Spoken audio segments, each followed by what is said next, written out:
katika kipindi zetu za siri ya msamaha wa dhambi, ukiletewa na Pastor Ibrahim kutoka kanisa ya Righteousness of God Ministry. Na maandiko inasema, heri mtu yule asiyekwenda katika shauri la wasio haki, wala akusimama katika njia ya wakosaji, bali sheria ya Bwana ndiyo impendezaye. Na atakuwa kama mti uliopandwa kando kando ya vijito vya maji, ambao huzaa matunda yake wakati wake, na lolote ufanyalo litafanikiwa.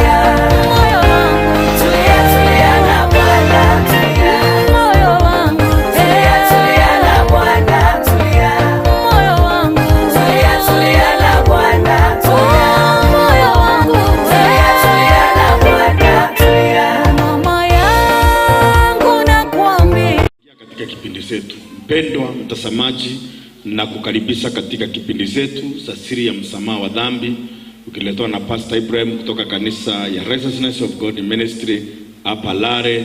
Tukaribishe mtazamaji wetu kwa makofi, sangwe na vigelegele. Mpendwa mtazamaji, kuna jambo moja nataka nikuzungumzie kabla niingie katika kipindi. Katika maisha ya Ukristo yanazidi kufifia kwa sababu Wakristo wenyewe hawana mwelekeo mwafaka katika maisha yao. Jambo la kwanza kile kimefanya wakose mwelekeo katika maisha yao ya Ukristo, Ukristo hawapandi Ukristo kwa familia zao. Hakuna Mkristo anaketi na familia yake kumweleza kuhusu Yesu Kristo. Hakuna mama, hakuna mzee akona nafasi na watoto wake wakueleza mtoto vile Yesu alimfanyia. Lakini ukiangalia ndugu zetu Waislamu, wanafundisha watoto wao Qurani, wanafundisha watoto wao Biblia, lakini sisi hatuna muda wa kufundisha watoto wetu kuhusiana na Biblia ili waweze kufahamu moyo wa Mungu kuhusiana na maisha yetu. Wapendwa ndugu zangu, dada zangu, mtazamaji unayenisikiza, Mungu amekupatia familia. Wewe ndiwe mchungaji wa hiyo familia. Ita watoto wako wafundishe neno la Mungu. Haleluya. Kwa hivyo tusukue jambo hili kwa jukumu kubwa ili tuweze kuinua Yesu Kristo katika nchi yetu ya Kenya. Amen. Nafundisha vile Yesu Kristo alimaliza dhambi zetu zote. Kwa sababu tuliona Yohana Mbatizaji bile alikutana na Yesu Kristo na akaweka dhambi zetu zote juu ya Yesu Kristo. Haleluya. Nataka tuangalie kitabu cha Maombolezo tuone vile maandiko inasema. Maana ambapo musunisa atamrehemu kwa kadiri ya wingi wa huruma zake. Japo musunisa atamrehemu kwa kadiri ya wingi wa huruma zake. Mstari wa 33 tuone vile Biblia inasema. Maana moyo wake hapendi kuwatesa wanadamu, bali kuwahurumia, ama hapendi maana moyo wake hapendi kuwatesa wanadamu wala kuwahuzunisha. Tunafaa tuangalie moyo wa Mungu. Moyo wa Mungu uko namna gani? Moyo wa Mungu hapendi kuwatesa wanadamu wala kuwahuzunisha. Huu ndio moyo wa Mungu. Kusudi la Mungu kudhihirisha Yesu Kristo ni kwa sababu Mungu hapendi kutesa mwanadamu. Moyo wa mwanadamu umeteswa na dhambi, moyo wa mwanadamu umehuzunishwa na dhambi. Lakini Mungu kwa kupenda kwake, kwa sababu Mungu hapendi kutesa mwanadamu, hapendi kuhuzunisha mwanadamu, ndio alidhihirisha Yesu Kristo ambaye hakutenda dhambi, ambaye hakuwa na dhambi, ili aweze kuokoa mwanadamu kutokana na dhambi. Nataka mpendwa mtazamaji, tusidi kuangalia Biblia tuone Yesu ambaye hakuwa na dhambi. Tuangalie Biblia kitabu cha waraka wa kwanza wa Yohana. Waraka wa kwanza wa Yohana 3 mstari wa 5. Maandiko inasema, ninyi mnajua ya kuwa alidhihirishwa ili asiondoe dhambi, na dhambi haimo ndani yake. Mnajua alidhihirishwa ili asiondoe dhambi, na dhambi haimo ndani yake. Tunapozungumzia kuhusu Yesu Kristo, tunazungumzia Yesu Kristo ambaye hakuwa na dhambi, ambaye alidhihirishwa ili asiondoe dhambi, na dhambi haimo ndani yake. Kwa hivyo ndani ya Yesu Kristo hakuwa na dhambi, hakutenda dhambi. Kwa hivyo Yesu Kristo alidhihirishwa kwa kusudi asiondoe dhambi. Kwa hivyo mpendwa mtazamaji, unapomwamini Yesu Kristo na unapoongea kuhusu Yesu Kristo, tunaongea Yesu Kristo ambaye alidhihirishwa ana dhambi. Tuangalie kitabu cha Petro wa kwanza sura ya kwanza mstari wa 19. Bali kwa damu ya dhamana kama ya mwanakondoo asiye na dosari wala waa, yaani Kristo. Tunapozungumzia kuhusu Yesu Kristo na damu ya Yesu Kristo, Yesu Kristo ni mwanakondoo, bali kwa damu ya dhamana kama ya mwanakondoo asiye na dosari wala waa, yaani Kristo. Kristo hakuwa na dosari, Kristo hakuwa na waa, Kristo hakuwa na hatia. Kristo alikuwa mkamilifu, na hapa katika kitabu cha Petro inamtaya kama mwanakondoo, kama damu ya dhamana ya mwanakondoo asiye na dosari wala waa, yaani Kristo. Kwa hivyo tunapozungumzia kuhusu msamaha wa dhambi, tunazungumzia Yesu Kristo ambaye ametupatia msamaha wa dhambi, ambaye hakuwa na dhambi, hakuwa na hila. Haleluya. Hebu tuweze kuangalia Biblia tena, tuone Yesu Kristo ambaye ana dhambi. Yesu ana dhambi, lakini alifanywa dhambi kwa ajili yetu. Tufungue Biblia zetu, kitabu cha Wakorintho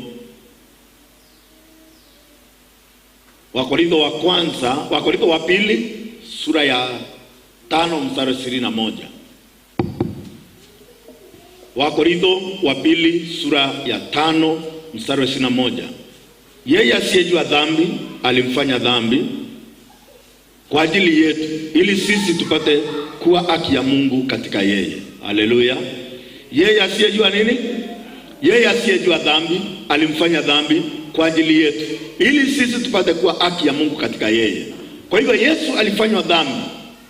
Sisi tulikuwa dhambi, tulikuwa wenye dhambi, lakini wakati Yesu na Yohana walipokutana, Mungu aliweza kufanya Yesu Kristo kuwa dhambi. Yeye hakujua dhambi, hakutenda dhambi, hakuwa na dhambi, lakini Mungu akamfanya dhambi kwa ajili yetu, ili sisi tupate kuwa haki ya Mungu katika yeye. Haleluya. Kwa hivyo tunapozidi kuangalia kuhusiana na msamaha wa dhambi ambao Yesu Kristo alitupatia kupitia damu yake, yeye hakufanya dhambi, hakuwa na dhambi, lakini alifanywa dhambi kwa ajili yetu, ili sisi tupate kuwa haki ya Mungu katika yeye. Haleluya. Niko na mambo 5 ambao unafaa uyazingatie vizuri na uweze kuyaelewa kuhusiana na msamaha wa dhambi. Jambo la kwanza ni kupokea msamaha wa dhambi. Jambo la kwanza ni kupokea msamaha wa dhambi. Tunaweza kupokea msamaha wa dhambi kwa njia gani? Ama tunaweza kupata msamaha wa dhambi kwa njia gani? Hiyo ni jambo la kwanza. Msamaha wa dhambi, hatuwezi kupata msamaha wa dhambi kutokana na sisi wenyewe, bali msamaha wa dhambi tunaweza kuupata wakati tunapoamini neno la Mungu. Tuangalie kitabu cha Isaya. Na hii pointi ya kwanza inazungumzia msamaha. Tuangalie msamaha wa dhambi katika kitabu cha Isaya. Isaya chapter 43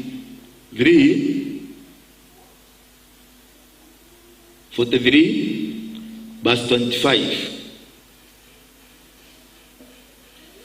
Maandiko inasema, mimi ndimi niyavutaye makosa yako kwa ajili yangu mwenyewe, wala sitakumbuka dhambi zako.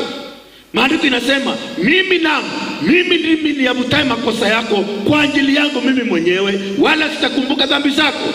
Mungu havuti dhambi zako kwa ajili yako, ni kwa ajili yake. Na ndio maandiko inasema yeye asiyejua dhambi alimfanya dhambi kwa ajili yetu, ili sisi tupate kuwa haki ya Mungu katika yeye. Kwa hivyo maandiko inasema mimi ndimi niyafutaye makosa yako kwa ajili yangu mimi mwenyewe, wala sitakumbuka dhambi zako. Kwa hivyo Mungu anafuta dhambi zako kwa ajili yake, si kwa ajili yako. Kwa ajili yake yeye mwenyewe, na anasema dhambi zako hatakumbuka. Tuangalie 44 verse 22 Isaya. Tuone maandiko inasema namna gani. Maandiko inasema nimeyavuta makosa yako kama wingu nzito, dhambi zako kama wingu, unirudie maana nimekukomboa. Maandiko inaeleza vizuri sana. Nimeyavuta makosa yako kama wingu nzito na dhambi zako kama wingu, unirudie maana nimekukomboa. Kwa hivyo nani amevuta dhambi zako? Ni wewe ama ni Mungu mwenyewe? Anasema nimevuta makosa yako kama wingu nzito na dhambi zako kama wingu, unirudie maana nimekukomboa. Hii ni kazi ya Mungu, haihusisi mwanadamu. Wewe kupata msamaha wa dhambi, kukombolewa kutokana na dhambi, hakuhitaji juhudi yako, hakuhitaji bidii yako. Mungu anasema Isaya 43:25 amesema namna gani? Mimi ndimi niyafutaye makosa yako kwa ajili yangu mimi mwenyewe, wala dhambi zako sitakumbuka. Na hapa maandiko inasema namna gani? Nimeyavuta makosa yako kama wingu nzito, dhambi zako kama wingu, unirudie maana nimekukomboa. Haleluya. Mungu mwenyewe amesema mambo hayo. Kwa hivyo ili tuweze kupata msamaha wa dhambi ni kuamini neno la Mungu vile Mungu anavyosema. Kama Mungu amesema amevuta dhambi zetu zimeshavutwa. Kwa sababu Mungu si mwanadamu aseme uongo. Mungu si mwanadamu ayutie. Kile Mungu amesema ni ukweli. Mungu akisema nimevuta dhambi zako, amevuta ama yavuta. Kwa sababu ni ukweli. Mungu si mwanadamu aseme uongo. Mwanadamu anaweza kukuahidi akudanganye, lakini Mungu ni wa kweli. Kile Mungu amesema anakitimisha. Kwa hivyo Mungu ni wa ukweli. Na maandiko inasema nimeyavuta makosa yako kama wingu nzito na dhambi zako kama wingu, unirudie maana nimekukomboa. Haleluya. Huyo ni Mungu mwenyewe amesema. Tuangalie Isaya, kitabu cha Isaya chapter 38 verse 17. Maandiko inasema namna gani? Tazama, nilikuwa na uchungu mwingi kwa ajili ya amani yangu, lakini kwa kunipenda umeniokoa kutoka katika shimo la uharibifu. Kwa maana umetupa dhambi zangu zote nyuma yako. Nilikuwa na uchungu mwingi kwa ajili ya amani yangu, lakini kwa kunipenda umetupa dhambi zangu zote nyuma yako. Mungu haoni dhambi zako, ameshaondoa dhambi zako zote. Haleluya. Mungu ameshaondoa dhambi zako zote. Na hili ni neno lake linasema, na huyo ni Mungu anasema. Mungu si mwanadamu aseme uongo. Mungu akisema amesema na ni ukweli. Ameshatupa dhambi zako nyuma yake, asioni tena. Amen. Waza kufikiria, waza kuweka mawazo yako, amini vile neno linasema. Amen. Tuangalie neno lingine, tuone vile maandiko inaongea kuhusu vile Mungu ametusamehe dhambi zetu mara moja na milele. Tuangalie kitabu cha Yeremia 31 mstari wa 34. Tufungue hapo. Kitabu cha Yeremia 31 mstari wa 34. Wala hawatafundishana mtu na jirani yake, na kila mtu na ndugu yake, wakisema mjue Bwana, kwa maana watanijua wote, tangu mtu aliye mdogo miongoni mwao hadi aliye mkubwa miongoni mwao, asema Bwana. Maana nitausamehe uovu wao, na wala dhambi zao sitakumbuka tena.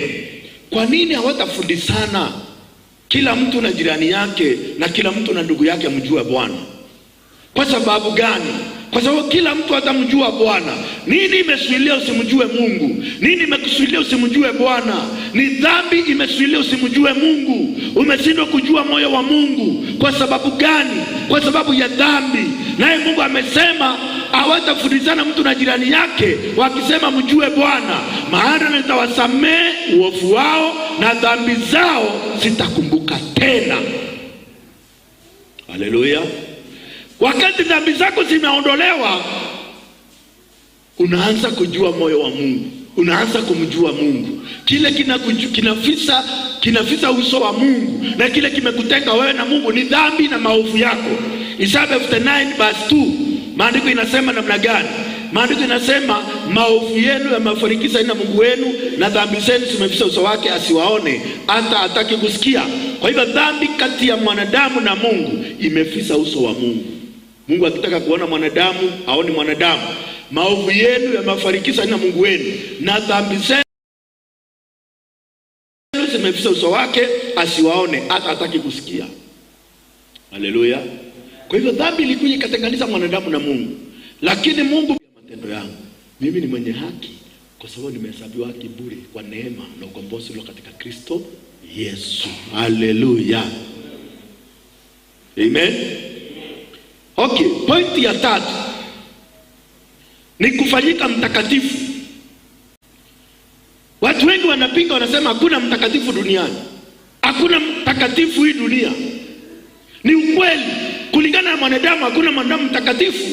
Kwa hiyo mwanadamu hawezi jitakasa awe mtakatifu. Kweli kutheria muntu numa kweli kutheria makara. Okane kono makara konia na roe tangi ugero dhambia ro tore roe dhali kombekana. No mbako litakendo ketheru kiume kigendo kena jisi. Muntu imanya dhambi. Sawa. Kwa hivyo muntu huyo atemea kuidharia, atemea kuirita uware. No mwaka muntu atirimane na Yesu Kristo. Orota ise mesia, Yesu ayuke mesia, Yesu amonekera wageru. Kendro bakodera. Otemea kodera wewe ngwa. Wewe ngwa temea kodera. Haleluya. Wano kodera no sensa ni maisha. Yorota ise mesia, akayuke mesia na akayuke wageru kwake. Yesu akayuke rokoro waku, akayuke mesia yaku, akonekera utheru wake. Ndio Biblia kueleza Waebrania. Tolele Waebrania chapter 2 verse 11.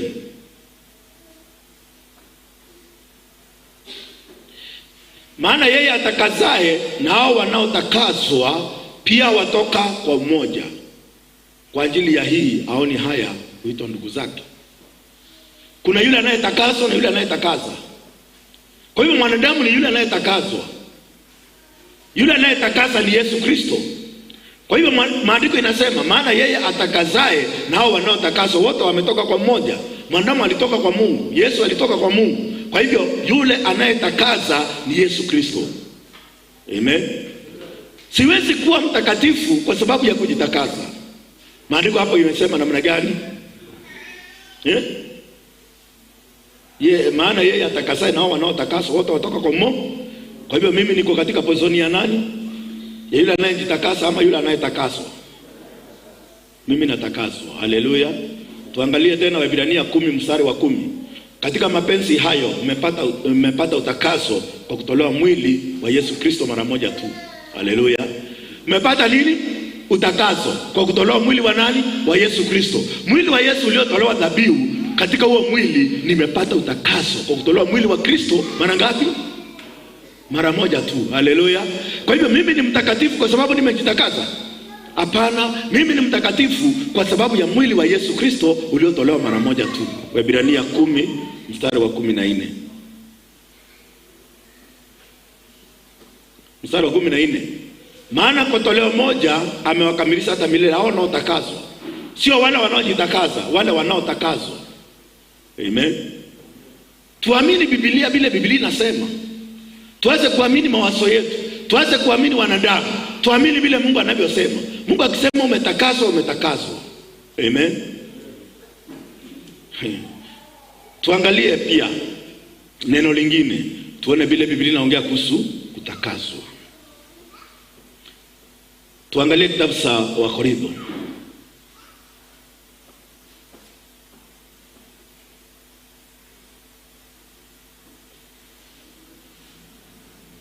Wakorintho wa kwanza sura ya 6 mstari wa 9. Amujui ya kuwa wadhalimu hawatarithi ufalme wa Mungu? Msindanganyike, waserati hawatarithi ufalme wa Mungu, wala waabudu sanamu, wala wasinzi, wala wafiraji, wala walawiti, wala wezi, wala watamanio, wala walevi, wala watukanaji, wala wanyang'anyi. Na baadhi yenu mlikuwa watu wa namna hii, lakini mlioswa, lakini mlitakaswa, lakini mlihesabiwa haki katika jina la Bwana Yesu Kristo, katika Roho wa Mungu wetu. Haleluya. Baadhi yenu mlikuwa watu wa namna hii, tulisini, tulilewa, tulifanya vituko vya kila aina, na maandiko yanasema baadhi yenu mlikuwa watu wa namna hii, lakini mlioswa, lakini mlitakaswa, lakini mlihesabiwa haki. Haleluya. Si ati kwamba kutenda mambo hayo, tulitenda mambo hayo, lakini maandiko yanasema baadhi yenu mlikuwa watu wa namna hii, lakini mlioswa, lakini mlitakaswa, lakini mlihesabiwa haki. Haleluya. Si ati umejiosa, umeoswa, umetakaswa, umehesabiwa haki. Useme amen. Mtazamaji sema amen. Umeoswa, umetakaswa, umehesabiwa haki. Haleluya. Si ati kwamba umejihesabia haki, si ati kwamba umejitakasa, si ati kwamba umejiosa, umeoswa. Ulikuwa mchafu, ulikuwa mwovu, ulikuwa mnajisi, lakini umeoswa, lakini umetakaswa, umehesabiwa haki. Haleluya. Amen. Umetakaswa. Pointi ya 4, umekamilika. Sema nimekamilika. Mathayo 5 mstari wa mwisho, mstari wa 48. Basi ninyi iweni wakamilifu kama Baba yenu wa mbinguni alivyo mkamilifu. Kama Mungu ni baba yako, wewe ni mkamilifu kama baba yako. Iweni wakamilifu kama Baba yenu wa mbinguni alivyo mkamilifu. Usijaribu kuwa mkamilifu. Hebu tuone vile Biblia inaongea kuhusu ukamilifu. Waebrania 10 mstari wa 14. Maana kwa toleo moja amewakamilisha hata milele. Kwa hivyo nimekamilika hata milele. Kwa toleo Yesu aliyotoa limenikamilisha hata milele. Kwa hivyo mimi ni mkamilifu. Kwa sababu gani? Kwa sababu nimejikamilisha? Hapana, kwa sababu nimekamilishwa hata milele. Haleluya. Kwa toleo moja aliyotoa nimekamilika hata milele. Kwa hivyo watu wanasema hakuna mkamilifu, lakini neno linasema maana kwa toleo moja amewakamilisha hata milele hawa wanaotakaswa. Kwa hivyo wale wanaamini toleo Yesu aliyotoa kwa ajili ya dhambi wamekamilika. Na wale wanaosema hakuna mkamilifu ni wale waamini wa Waebrania 10 mstari wa 14. Kwa toleo moja amewakamilisha hata milele hao wanaofanya nini? Sema nimekamilika. Haleluya. Pointi ya 5 ya mwisho, nimefanyika mwana wa Mungu. Nimefanyika mwana wa nani? Kitabu cha Yohana sura ya 1 mstari wa 12. Bali wote waliompokea aliwapa uwezo wa kufanyika watoto wa Mungu, ndio wale waliamini jina lake. Mimi nimempokea Yesu. Haleluya. unapompokea Yesu ndani ya moyo, umepewa uwezo wa kuitwa mwana wa Mungu. Haleluya. Mimi si mwana wa Mungu kwa sababu nilitaka kuwa mwana wa Mungu. Nilipokea neno likanisa mara ya pili, nikafanyika mwana wa Mungu. Wote waliopokea nani? Waliopokea neno. Amen. Kwa maana maandiko inasema hapo mwanzo kulikuweko na neno, na neno likuweko kwa Mungu, na neno alikuwa Mungu. Na hapa maandiko inasema mbali wote waliompokea aliwapa uwezo wa kufanyika watoto wa Mungu, ndio wale waliaminio jina lake. Wewe ni mwana wa Mungu. Haleluya. Wewe ni mwana wa Mungu. Kitabu cha Warumi chapter 8 verse 16. Roho mwenyewe ushuhudia pamoja na roho zetu ya kuwa sisi tu watoto wa Mungu. Haleluya. Yaani baada ya kupokea Yesu ndani ya moyo, roho wa Mungu na roho yangu inashuhudia mimi ni mwana wa Mungu. Sina shaka na jambo hilo. Mimi ni mwana wa Mungu. Haleluya.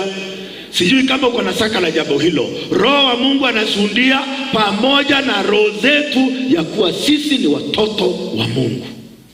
Mungu akubariki mpendwa mtazamaji. Tukutane Friday ijayo saa 2:30 katika kipindi hiki ili uweze kuelewa mengi. Mungu akubariki. Tushukuru.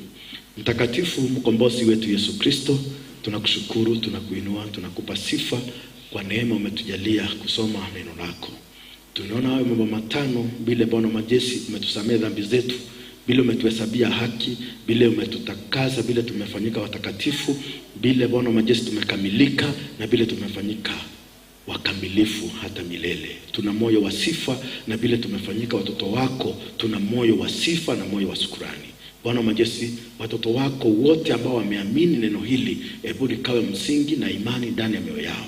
Bwana majeshi, hata wale wanaenda kukutolea Bwana majeshi sadaka zao, fungu lao la 10, support yao kwa sababu hiki kipindi, hebu Bwana majeshi baraka ya Ibrahimu, Isaka na Yakobo ikandumu katika maisha yao na katika familia yao.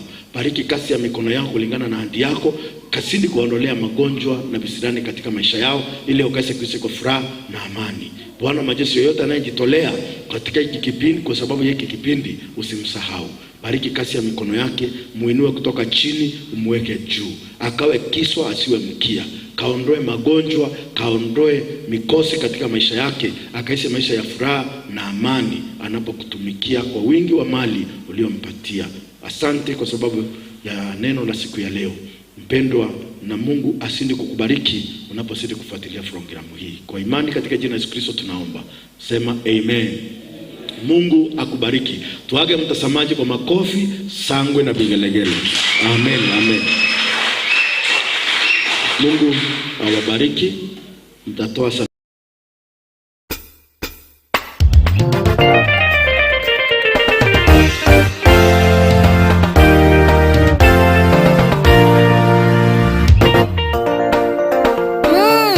moyo wangu tulia. Tulia kwa Bwana.